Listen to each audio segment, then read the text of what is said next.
नमस्कार मित्रांनो, लग्नानंतर होईलच प्रेम या मालिकेच्या पुढील भागामध्ये आपण पाहणार आहोत. पार्थने काव्यासाठी काव्य अर्थ नावाचे एक पेंडंट बनवून आणलेले असते, तर जीवाने नंदिनीसाठी साडी आणलेली असते. आणि तेव्हा काव्य आणि नंदिनी दोघेही अतिशय आनंदी झालेले असतात. आणि जीवा हा नंदिनीला सांगतो, अशी रोज मी थंडगार बिअर पिणार, त्यानंतर कधीकधी ओकेशनला एक महागडी स्कॉच घेऊन घोट पिणार.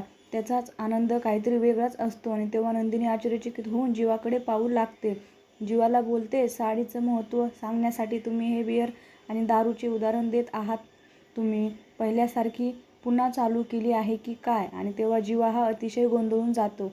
तर तिकडे आपण पाहतो, पार्थ काव्याला बोलतो, या पेंडंटमुळेच माणसाचे स्वातंत्र्य टिकून राहते. तेव्हा काव्यही आश्चर्यचकित होऊन विचारते, पेंडंटचा आणि स्वातंत्र्याचा काय संबंध? आणि पार्थ तिला सांगतो, या पेंडंटमध्ये तुमचे चेनमध्ये सुद्धा घालू शकतात किंवा मग मंगळसूत्रात म्हणून देखील गळ्यामध्ये तुम्ही घालू शकता.